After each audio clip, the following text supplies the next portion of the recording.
આજના વિડીયોમાં આપણે જનરલ નોલેજના ટોપ 100 MCQ જોઈશું, જે આવનાર બધી પરીક્ષાઓ માટે મોસ્ટ આઈએમપી રહેશે. જોઈએ. ક્રોમોઝોમ રંગસૂત્રની રચનામાં કોણ કોણ ભાગ લે છે? તો તેમાં DNA અને પ્રોટીન ભાગ લે છે. ઓપ્શન સી સાચો જવાબ છે. તમને જવાબ આવડતો હોય તો સાથે સાથે તમે કમેન્ટ બોક્સમાં જવાબ પણ આપી શકો છો. બંધારણનો અનુચ્છેદ 17 કયા વિષય સાથે સંબંધિત છે? 4 ઓપ્શન આપેલા છે. સાચો જવાબ આવશે અસ્પૃશ્યતા નિવારણ, અસ્પૃશ્યતાનો અંત, અનુચ્છેદ 17. 1 કિલોગ્રામ બરાબર કેટલા ન્યૂટન થાય? 1 કિલોગ્રામ વજન હોય, ભાર હોય, તો તે બરાબર કેટલા ન્યૂટન થાય? જવાબ આવશે 9.8 ન્યૂટન થાય છે. ઉત્તર વૈદિક કાળના મૃદભાંડોમાં કયા પ્રકારના મૃદભાંડો સર્વોપરી વિશિષ્ટતા સૂચવે છે? તો જવાબ આવશે ચિત્રિત ધૂસર મૃદભાંડ, ઓપ્શન સી. મુક્તેશ્વર મંદિર ક્યાં આવેલું છે? મુક્તેશ્વર મંદિર છે તે ભુવનેશ્વરમાં આવેલું છે. ઓડિશાની રાજધાની છે ભુવનેશ્વર. ઇતિહાસના આરંભિક કાળને શું કહેવામાં આવે છે? ઇતિહાસના આરંભિક કાળને પુરાપાષાણ કાળ કહે છે. પુરાપાષાણ કાળથી ઇતિહાસ શરૂ થાય છે. કયા કાળમાં પથ્થરના ઓજારો સૌથી પહેલાં જોવા મળ્યા હતા? પથ્થરના ઓજારો. જવાબ આવશે પુરાપાષાણ કાળમાં. કઈ સભ્યતા પોતાના નગર આયોજન એટલે કે નગર નિયોજન માટે પ્રસિદ્ધ છે? તો જવાબ આવશે સિંધુ ખીણની સભ્યતા. સિંધુ ખીણની સભ્યતાનું કયું સ્થળ સિંધુ નદીના કિનારે આવેલું હતું? તો જવાબ આવશે મોહેન્જો-દડો, ઓપ્શન ડી. મોહેન્જો-દડોનું સ્થાનિક નામ શું હતું? મૃતકોનો ટેકરો, મૃતકોનો ટીલો, મોહેન્જો-દડો. વિશાળ સ્નાનાગાર ક્યાં મળી આવ્યું છે? વિશાળ સ્નાનાગાર છે તે મોહેન્જો-દડોમાંથી મળી આવ્યું છે. ચીનમાં સૌથી પહેલાં પોતાની શાખા ખોલનાર ભારતીય બેંક કઈ છે? તો એ છે SBI, ભારતીય state bank, state bank of India. ઉત્તર ગુપ્ત યુગમાં કઈ યુનિવર્સિટી એટલે કે વિશ્વવિદ્યાલય પ્રસિદ્ધ થઈ હતી? ઉત્તર ગુપ્ત યુગમાં જવાબ આવશે નાલંદા વિશ્વવિદ્યાલય. ભારતીય નેપોલિયનની ઉપાધિ કોને આપવામાં આવી છે? ભારતીય નેપોલિયન તરીકે સમુદ્રગુપ્તને ઓળખવામાં આવે છે, ઓપ્શન બી. આયુર્વેદના વિદ્વાનો ચિકિત્સાના ભગવાન કોને માને છે? ચિકિત્સાના ભગવાન છે તે ધન્વંતરીને માનવામાં આવે છે, ઓપ્શન સી. પ્રથમ જ્ઞાત ગુપ્ત શાસક કોણ હતા? પ્રથમ ગુપ્ત શાસક જવાબ આવશે શ્રીગુપ્ત, ઓપ્શન એ. રોમન સામ્રાજ્ય સાથે ભારતનો વેપાર રોમ પર કોના આક્રમણ સાથે સમાપ્ત થયો? તો રોમ ઉપર હુણો દ્વારા આક્રમણ કરવામાં આવ્યું, જેથી ભારત અને રોમ સામ્રાજ્ય વચ્ચેનો જે વેપાર હતો તે બંધ થયો. આર્યભટ્ટ અને વરાહમિહિરના સુવિખ્યાત નામ કયા યુગ સાથે સંબંધિત છે? આર્યભટ્ટ અને વરાહમિહિર કયા યુગમાં થઈ ગયા? તો તેઓ ગુપ્ત વંશના સમયમાં થઈ ગયા. અલ્હાબાદના સ્તંભલેખમાં કોની ઉપલબ્ધિઓ કોતરાયેલી છે? તો તેમાં સમુદ્રગુપ્તની ઉપલબ્ધિઓ કોતરાયેલી છે. ગુપ્ત યુગનો પ્રવર્તક કોણ હતો? ગુપ્ત યુગનો પ્રવર્તક શ્રીગુપ્ત, પ્રથમ રાજા. ગુપ્તકાળમાં કઈ ધાતુના સૌથી વધુ સિક્કા બહાર પાડવામાં આવ્યા હતા? તો સૌથી વધુ સોનાના સિક્કા છે તે બહાર પાડવામાં આવ્યા હતા. જે ધાતુ રાસાયણિક રીતે ધાતુ અને અધાતુ બંને ગુણધર્મો ધરાવે છે તેને શું કહેવાય છે?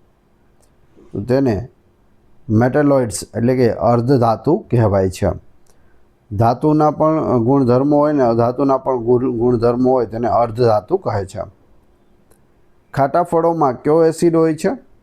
ખાટા ફળોમાં એસિડ જવાબ આવશે સાઇટ્રિક એસિડ હોય છે. ભારતમાં વડાપ્રધાનના હોદ્દાને શું માનવામાં આવે છે? તો તેને કાર્યકારી પ્રમુખ માનવામાં આવે છે. તાજમહેલ, બીબી કા મકબરા અને એતમાદ ઉદ્દૌલા કઈ બાબતના સ્મારક છે? તો તેઓ મૃત વ્યક્તિઓના સ્મારક છે. સમ્રાટ અશોક કોના ઉત્તરાધિકારી હતા? સમ્રાટ અશોક છે તે બિંદુસારના ઉત્તરાધિકારી હતા. ચંદ્રગુપ્ત મૌર્ય મૌર્ય વંશની સ્થાપના કરે છે. તેમનો પુત્ર હોય છે બિંદુસાર અને બિંદુસારનો પુત્ર હોય છે સમ્રાટ અશોક. ભારતીય બંધારણમાં પ્રથમ વખત સુધારો ક્યારે કરવામાં આવ્યો હતો? પ્રથમ વખત સુધારો છે તે 1957માં થયો હતો. રોલેટ એક્ટ કયા વર્ષે લાગુ કરવામાં આવ્યો હતો? રોલેટ એક્ટ છે તે 1919માં લાગુ થયો હતો. મહારાણા પ્રતાપ બુલબુલ કોને કહેતા હતા? બુલબુલ કહીને બોલાવતા હતા તેમના ઘોડાને.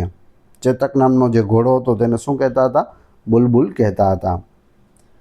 બોક્સર ઇવાન્ડર હોલીફિલ્ડને કયા નામે ઓળખવામાં આવે છે?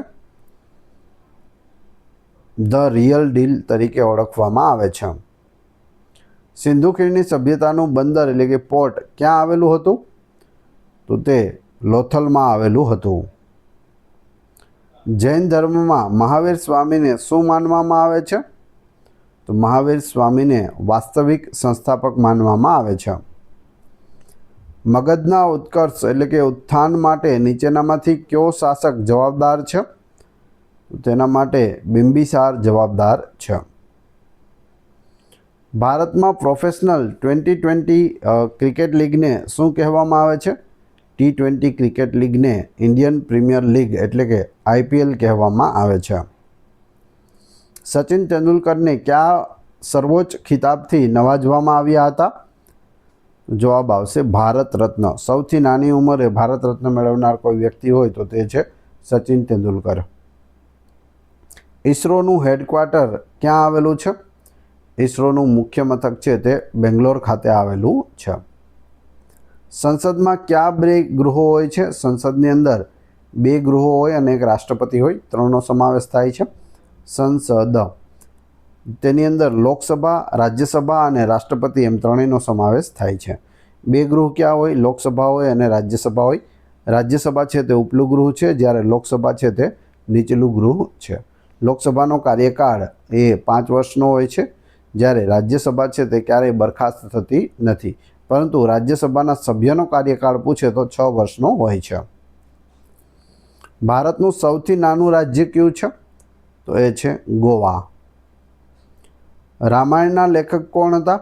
રામાયણના લેખક વાલ્મીકી હતા. ભારતમાં કયા શહેરને બ્લુ સિટી તરીકે ઓળખવામાં આવે છે? બ્લુ સિટી ઓફ ઇન્ડિયા, તો એ છે જોધપુર.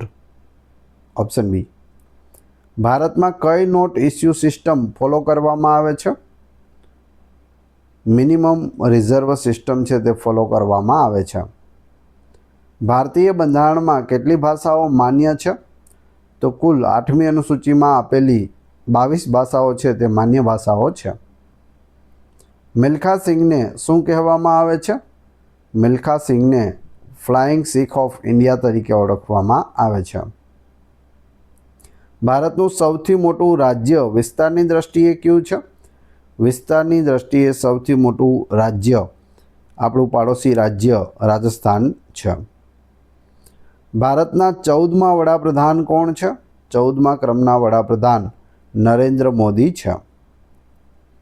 ગુપ્તકાળમાં કઈ ગુફાઓનું નિર્માણ કરવામાં આવ્યું હતું? તો ગુપ્તકાળમાં અજંતાની ગુફાઓનું નિર્માણ થયું હતું. દુનિયાની 7 અજાયબીઓમાંથી કઈ અજાયબી આગ્રામાં સ્થિત છે? આગ્રામાં આવેલી એક અજાયબી એ છે તાજમહેલ.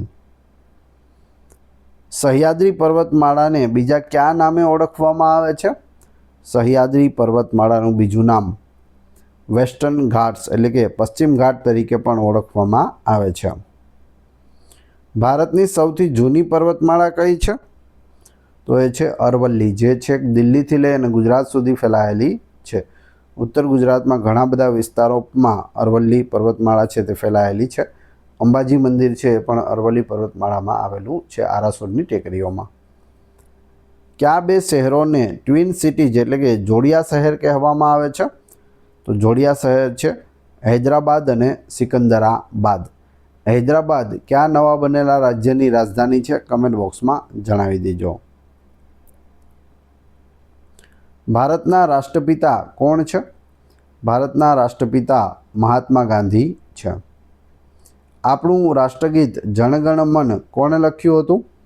રાષ્ટ્રગાન છે, તો જવાબ આવશે રવિન્દ્રનાથ ટાગોરે લખ્યું હતું જનગણ મન.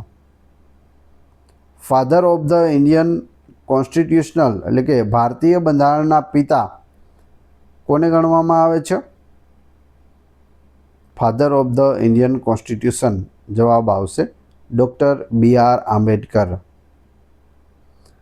ભારતનો ગણતંત્ર દિવસ એટલે કે રિપબ્લિક ડે ક્યારે મનાવવામાં આવે છે? રિપબ્લિક ડે ઓફ ઇન્ડિયા જવાબ આવશે 26 જાન્યુઆરી, ઓપ્શન સી. આંધ્રપ્રદેશનું પ્રખ્યાત લોકનૃત્ય કયું છે? જવાબ આવશે કુચીપુડી. કુચીપુડી કયા રાજ્યનું છે પૂછે તો આંધ્રપ્રદેશ યાદ રાખજો. ભારતના વર્તમાન ગૃહમંત્રી કોણ છે? વર્તમાનમાં ગૃહમંત્રી અમિતભાઈ શાહ છે, અમિત શાહ. ભારતના વર્તમાન નાણામંત્રી કોણ છે? નાણામંત્રી નિર્મલા સીતારમણ છે. રિઝર્વ બેંક ઓફ ઇન્ડિયાના પ્રથમ ભારતીય ગવર્નર કોણ હતા? જો એ પ્રથમ ભારતીય ગવર્નર પૂછેલું છે તો જવાબ આવશે sir CD Deshmukh, option C. કયા ભારતીય મહાપુરુષે પ્રબુદ્ધ ભારત પત્રિકા શરૂ કરી હતી? પ્રબુદ્ધ ભારત પત્રિકા સ્વામી વિવેકાનંદે શરૂ કરી હતી. ફેસબુકના સ્થાપક કોણ છે? ફેસબુકના સ્થાપક માર્ક ઝુકરબર્ગ છે. ભારતમાં પહેલો મોબાઈલ ફોન ક્યારે લોન્ચ કરવામાં આવ્યો હતો? ભારતની અંદર પ્રથમ મોબાઈલ ફોન લોન્ચ કરવામાં આવ્યો ઈસવીસન 1995માં. CAનું ફૂલ ફોર્મ શું થાય છે? CAનું પૂરું નામ જવાબ આવશે ચાર્ટર્ડ એકાઉન્ટન્ટ, ઓપ્શન બી. ભારતમાં ડ્રાઇવિંગ લાયસન્સ મેળવવા માટેની લઘુત્તમ વય મર્યાદા કેટલી છે? ઓછામાં ઓછી ઉંમર ડ્રાઇવિંગ લાયસન્સ મેળવવા માટેની 18 વર્ષ છે, ઓપ્શન સી. મહાત્મા ગાંધીની હત્યા ક્યારે થઈ હતી? તારીખ પૂછેલી છે, કઈ તારીખે થઈ હતી? તો જવાબ આવશે 30 જાન્યુઆરી 1948ના રોજ મહાત્મા ગાંધીની હત્યા થઈ હતી. પટના શહેરનું પ્રાચીન નામ શું હતું? પટનાનું જૂનું નામ પાટલીપુત્ર હતું, જે મગધની રાજધાની હતી. 1930ના પ્રસિદ્ધ મીઠાના સત્યાગ્રહનું નામ શું હતું? 1930માં મીઠાનો સત્યાગ્રહ કરવામાં આવ્યો હતો, તેનું નામ હતું દાંડી યાત્રા, જે છે અમદાવાદના સાબરમતી આશ્રમથી લઈ અને દાંડી સુધી ગઈ હતી. કોને સીમાંત ગાંધી તરીકે ઓળખવામાં આવે છે? ફ્રોન્ટિયર ગાંધી, સીમાંત ગાંધી જવાબ આવશે ખાન અબ્દુલ ગફાર ખાન, સરહદના ગાંધી તરીકે તેઓને ઓળખવામાં આવે છે. વંદે માતરમ ગીતના લેખક કોણ છે? વંદે માતરમના લેખક બંકિમચંદ્ર ચેટર્જી છે, અથવા ચટ્ટોપાધ્યાય પણ હોઈ શકે. સ્વતંત્ર ભારતના પ્રથમ ભારતીય ગવર્નર જનરલ કોણ હતા? તો એ હતા સી રાજગોપાલાચારી, સ્વતંત્ર ભારતના પ્રથમ ભારતીય ગવર્નર જનરલ. સ્વતંત્રતા મારો જન્મસિદ્ધ અધિકાર છે, આ વિધાન સૌપ્રથમ કોણે કહ્યું હતું? તો તે બાળ ગંગાધર તિલકે કહ્યું હતું. મોહેન્જો-દડો કયા અન્ય એક નામે પણ જાણીતું છે? મોહેન્જો-દડોનું બીજું નામ જવાબ આવશે માઉન્ટ ઓફ ડેડ, મૃતકોનો ટેકરો. શાહનામા કોની કૃતિ છે? શાહનામા એ ફિરદોસીની કૃતિ છે. ફતેહપુર સિકરીની સ્થાપનાનો શ્રેય કોને જાય છે? ઉત્તર પ્રદેશમાં ફતેહપુર સિકરીની સ્થાપના અકબર દ્વારા કરવામાં આવી હતી, ઓપ્શન સી. બંધારણમાં કઈ રીતે સુધારો કરી શકાતો નથી? જો નથી પૂછેલું છે તો અહીં જનમત સંગ્રહ દ્વારા કરી શકાતો નથી, જ્યારે સંસદના બહુમતથી કરી શકાય, રાજ્યોની સહમતિથી કરી શકાય, બંધારણીય પ્રક્રિયા દ્વારા કરી શકાય. ભારતમાં પ્રથમ વખત રાષ્ટ્રીય કટોકટી ક્યારે જાહેર કરવામાં આવી હતી?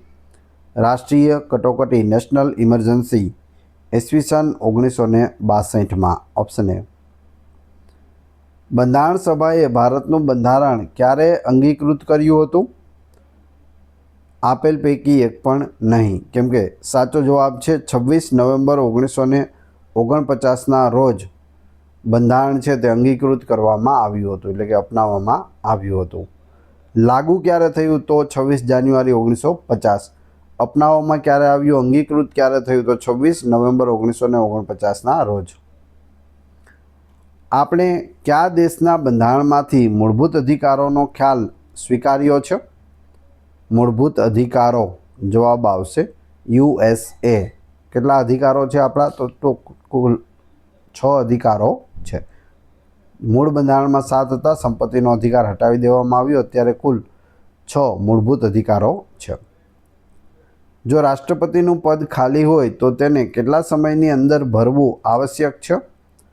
વધુમાં વધુ કેટલો સમય ખાલી રાખી શકાય રાષ્ટ્રપતિનું પદ?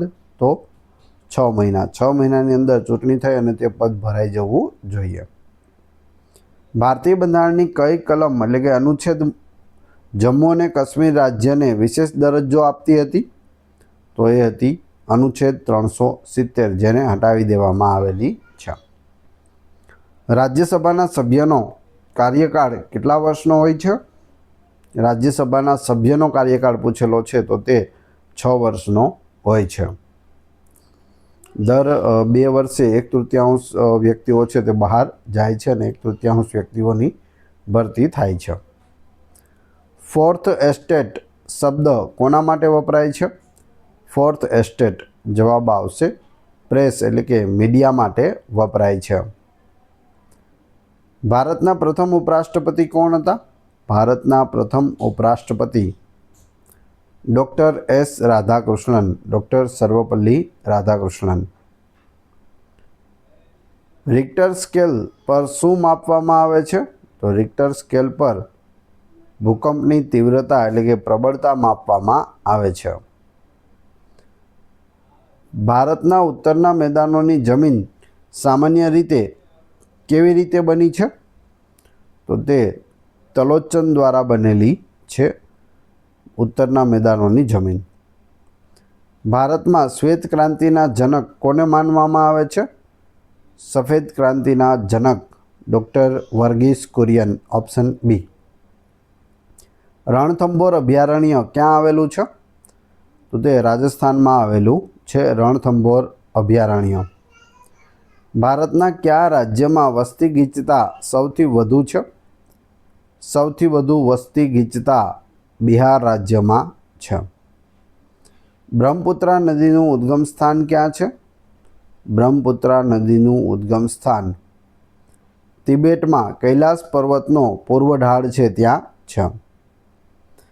ભારતનું કયું રાજ્ય સૌથી વધુ રાજ્યોની સરહદોને સ્પર્શે છે? તો એ છે ઉત્તર પ્રદેશ. Option C. ભારતનો સૌથી લાંબો રેલવે ઝોન કયો છે? સૌથી લાંબો રેલવે ઝોન ઉત્તર રેલવે. ભારત કોના ઉત્પાદનમાં આત્મનિર્ભર બની ગયું છે? નીચેનામાંથી કોના ઉત્પાદનમાં? જવાબ આવશે લોખંડના ઉત્પાદનમાં આત્મનિર્ભર છે. કયો ટેક્સ કેન્દ્ર સરકાર દ્વારા લગાવવામાં આવે છે પરંતુ રાજ્ય સરકાર દ્વારા ઉઘરાવવામાં અને વાપરવામાં આવે છે? તો એ છે સ્ટેમ્પ ડ્યુટી. સ્ટેમ્પ ડ્યુટી છે તે લગાવે છે કોણ? કેન્દ્ર સરકાર. પરંતુ ઉઘરાવે છે કોણ? રાજ્ય સરકાર. વાપરે છે કોણ? રાજ્ય સરકાર વાપરે છે. તેજડિયા એટલે કે બુલ અને મંદડિયા એટલે કે બિયર શબ્દો વાણિજ્યના કયા ક્ષેત્ર સાથે જોડાયેલા છે? બુલ અને બિયર, જવાબ આવશે સ્ટોક માર્કેટ એટલે કે શેર માર્કેટ સાથે સંકળાયેલા શબ્દો છે. કયો કર એવો છે જેનાથી વસ્તુની કિંમતમાં વધારો થતો નથી? એવો કર કે જેનાથી વસ્તુની કિંમત વધતી ન હોય તો એ છે આવકવેરો, ઇન્કમ ટેક્સ.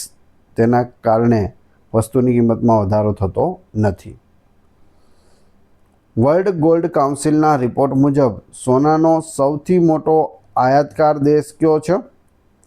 તો એ છે ભારત. ભારતમાં સૌથી વધારે સોનું આયાત કરવામાં આવે છે.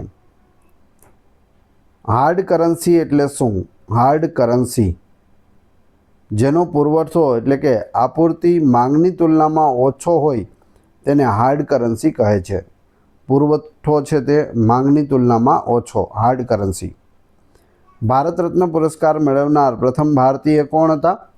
પ્રથમ ભારતીય હતા ઉપરના બધા એટલે કે સીવી રમણ, ડૉક્ટર સર્વપલ્લી રાધાકૃષ્ણન અને સી રાજગોપાલાચારી ત્રણેયને 1954માં એકસાથે ભારત રત્ન પુરસ્કાર આપવામાં આવ્યો હતો. ભારત રત્ન વિશે જોઈએ. ભારત રત્ન એ ભારતનો સર્વોચ્ચ નાગરિક પુરસ્કાર છે, જેની શરૂઆત 2 જાન્યુઆરી 1954માં કરવામાં આવી હતી. પ્રથમ મહિલા વિજેતા પૂછે તો ઇન્દિરા ગાંધી 1971માં. મરણોત્તર પ્રથમ વિજેતા કોણ હતા? લાલ બહાદુર શાસ્ત્રી 1966માં. સૌથી નાની વયે વિજેતા કોણ છે? સચિન તેંડુલકર છે. રમતગમત ક્ષેત્રમાં તેઓને પ્રથમ વખત આપવામાં આવ્યો હતો. પુરસ્કારનું સ્વરૂપ: આ એવોર્ડમાં પીપળાના પાન આકારનું મેડલ આપવામાં આવે છે, જેના પર સૂર્યની આકૃતિ અને નીચે ભારત રત્ન લખેલું હોય છે. આમાં કોઈ રોકડ રકમ છે તે આપવામાં આવતી નથી. પૂછવામાં આવે રોકડા પૈસા કેટલા મળે છે ભારત રત્ન એવોર્ડમાં, તો કોઈ પણ પ્રકારના રોકડા પૈસા છે તે આપવામાં આવતા નથી. હવે તમારી ટેસ્ટ, જે આપણે વિડીયો જોયો તેમાંથી તમને અહીં પ્રશ્નો પૂછવામાં આવે છે, જેનો જવાબ તમારે ક્રમશઃ કમેન્ટ બોક્સમાં આપવાનો હોય છે, જેથી તમને ખ્યાલ આવે તમને કેટલું યાદ છે. એ પછી આપણે PDF વિશે પણ વાત કરીશું. પ્રશ્ન 1, બંધારણનો અનુચ્છેદ 17 કયા વિષય સાથે સંબંધિત છે? 4 ઓપ્શન આપેલા છે. જેટલા પણ હોશિયાર વિદ્યાર્થીઓ હોય તેઓએ કમેન્ટ કરી દેવાની છે. આ વિડીયોની ફ્રી PDF ટેલિગ્રામ અને વોટ્સઅપ ગ્રુપમાં મળી જશે. બંનેની લિંક ડિસ્ક્રિપ્શનમાં આપેલી છે. વિડીયો પસંદ આવ્યો હોય તો લાઇક, કોમેન્ટ, શેર અને સબસ્ક્રાઈબ કરવાનું ના ભૂલશો. મળીએ છીએ નવા વિડીયોમાં. જય હિન્દ, જય ભારત.